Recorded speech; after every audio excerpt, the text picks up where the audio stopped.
Bismillahirrahmanirrahim.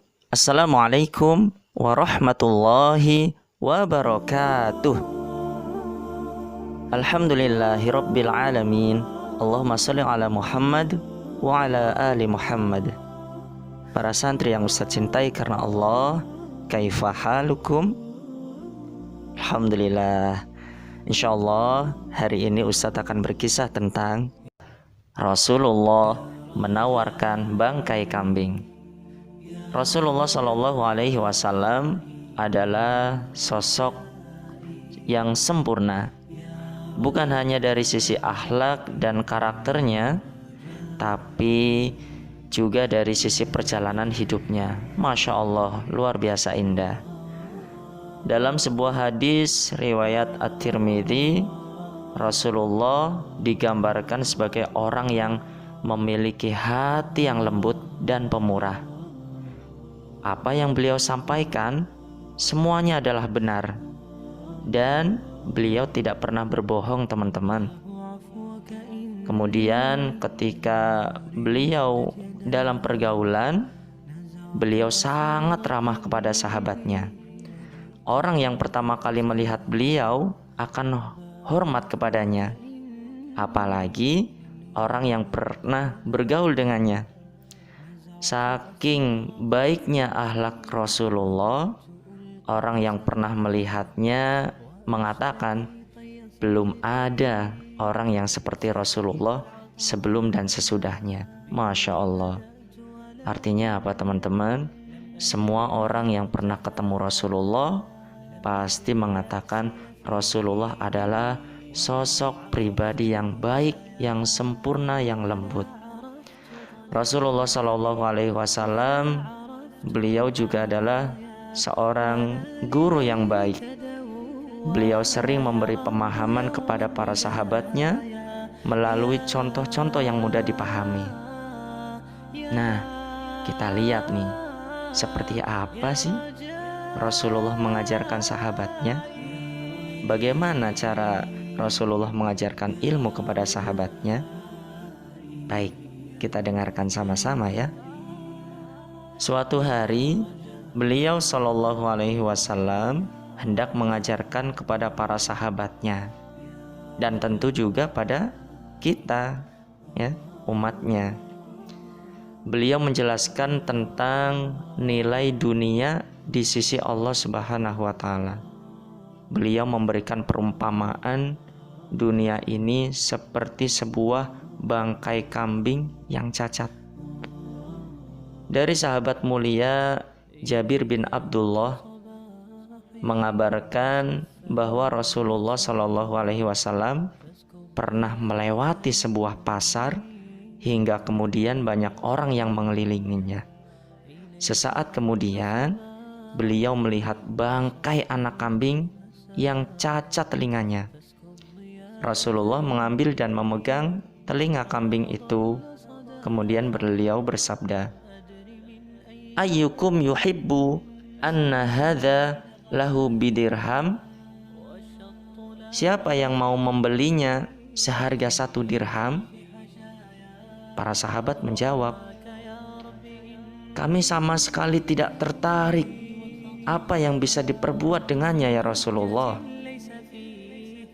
Kemudian Rasulullah bersabda, "Atuhibbuna annahu lakum?"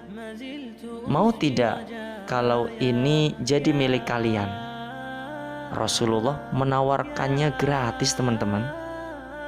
Sahabat pun menjawab, "Demi Allah, seandainya kambing itu hidup, ia cacat.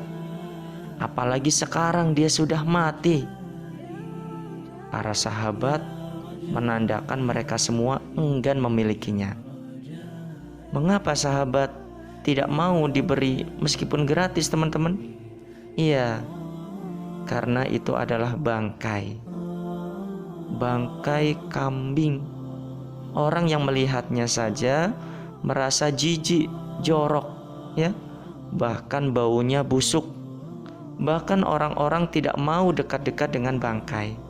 Sehingga mana mungkin sahabat mau menerimanya?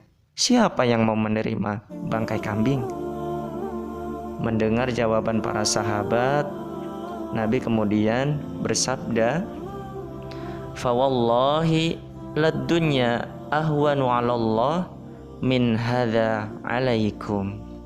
Demi Allah, dunia itu lebih hina bagi Allah daripada pendapat kalian tentang anak kambing ini. Hadis riwayat Muslim.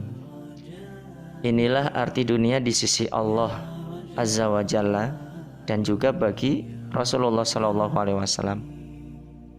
Kemudian para sahabatnya pun menjadi sosok yang menaruh dunia hanya di tangan mereka, tidak masuk ke dalam hati mereka.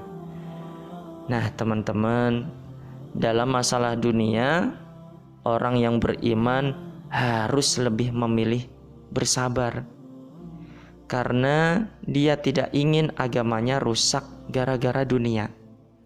Karena itulah Nabi Shallallahu Alaihi Wasallam menyebut dunia itu ibarat penjaranya bagi orang-orang yang beriman. Agar umatnya tidak terlalu rakus dengan dunia, Nabi Shallallahu Alaihi Wasallam mengingatkan kita betapa hinanya dunia ini.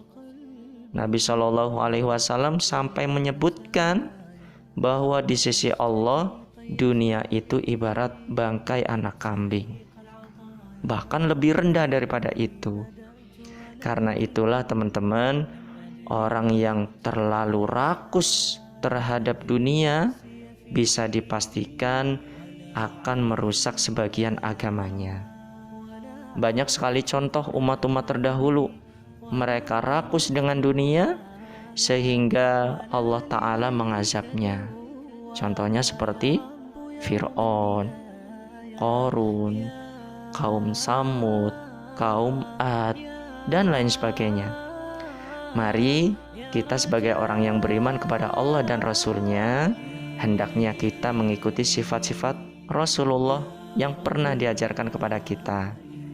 Beliau orang yang pemaaf, berbicaranya lembut, mencintai kesederhanaan. Beliau selalu merasa cukup dalam segala keadaan.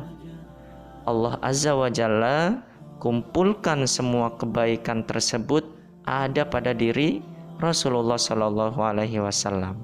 Makanya beliau adalah suri tauladan yang terbaik. Maka sepatutnya kita mengikuti jalan kebaikan beliau, teman-teman.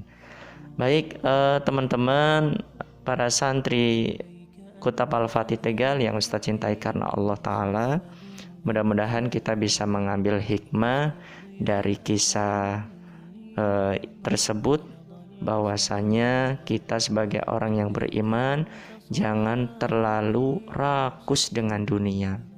Makan secukupnya, tidak berlebihan. Membeli jajan secukupnya, tidak berlebihan. Minta mainan sama ayah bundanya secukupnya, tidak berlebihan, dan lain sebagainya. Artinya kita tidak boleh menjadi orang yang mubadzir. Orang yang mubadzir nanti akan menjadi temannya setan. Setan itu tempatnya di neraka. Tentunya kita tidak mau masuk ke nerakanya Allah. Mudah-mudahan Allah Subhanahu wa Ta'ala selalu memberikan kita keselamatan, petunjuk yang lurus, sehingga kita selalu mengikuti ajaran Rasulullah Sallallahu Alaihi Wasallam. Wallahu Ta'ala a'lamu bishawab. Sekian dari Ustadz Solihin. Wassalamualaikum warahmatullahi wabarakatuh.